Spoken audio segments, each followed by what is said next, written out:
আসসালামু আলাইকুম এভরিওয়ান, সবাই কেমন আছেন? আশা করি সবাই খুব ভালো আছেন।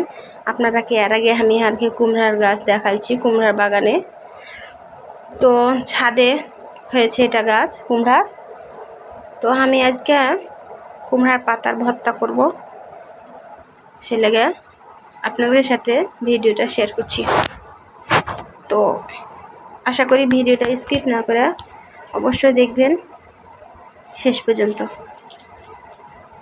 তো দেখতে পাচ্ছেন আমি তো সুন্দর করে কুমড়ার ভালো ভালো সুন্দর সুন্দর পাতাগুলা আমি তুলে নিয়েছি। মাঝে মাঝে খুব জালি পড়েছে আল্লাহর রহমতে, ছোট বড় সব রকমই জালি আছে। তো কিছু পাতা আমি তুলে নিব ঝাঁকাতে করে,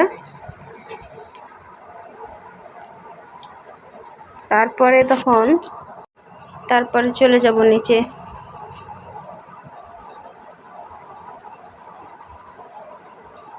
তো আরও গাছ আছে উপরে, অন্য একদিন দেখাবো আপনারাকে।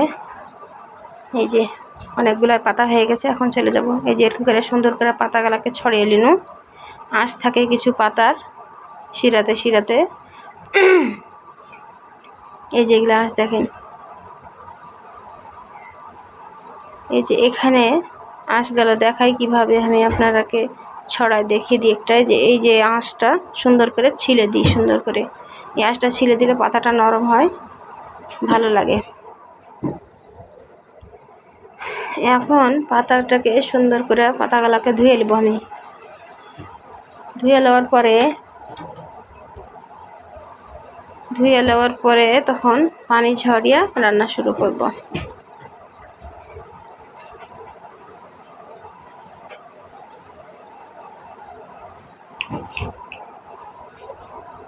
এই যে চুলাতে বসিয়ে দিয়েছি, দেখতে পাচ্ছেন।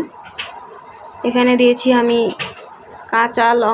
কাঁচা মরিচের গুঁড়া, কাঁচা লঙ্কা আর রসুন আর একটু লবণ দিয়ে সুন্দর করে ভাপ দিয়ে পানি শুকিয়ে নিনু। দেখেন এখন পাটাতে সুন্দর করে বেটে নেব সবগুলাই।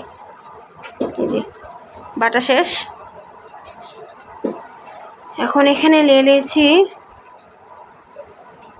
একটা শুকনা লঙ্কা, লবণ আর দুটা কাঁচা পেঁয়াজ। আপনাদের ঝাল যেরকম খাবেন আপনারা সেই অনুযায়ী কাঁচা বা শুকা লঙ্কা নিতে পারেন। আমি সিদ্ধ করার সময়তে কিন্তু কাঁচা মরিচের সংখ্যাটা বেশি দিয়েছি। আর তাছাড়া বাড়িতে দুটো বাচ্চা আছে, তো বেটাবেটি আছে, সে লাগে আমি একটু ঝালটা কম করব, কারণ ওরাও খাবে। সবজি বাচ্চা বড় সবার জন্য হচ্ছে উপকারী। তো তেল দিয়ে দিনু। তেল দিয়ে এখন দিয়ে দেবো একটু চিনি আর একটু লেবু চিপে দেবো, বেশি না, একটু অল্প একটু। তারপরে ভালো করে মাখে তখন হয়ে গেল ভর্তা। এই যে দেখেন কত লোভনীয় লাগছে, দেখতে পাচ্ছেন। এখন ভাত দিয়ে গরম গরম ভাতে পরিবেশন করব। আজকে এই ভর্তার সাথে আরেকটা তরকারি রান্না করেছি, কচি চাল কুমড়া দিয়ে মাছ রান্না করেছি। এই যে দেখেন, এই ভিডিওটাও দিব আপনারাকে কিভাবে কচি চাল কুমড়া দিয়ে হচ্ছে মাছ রান্না।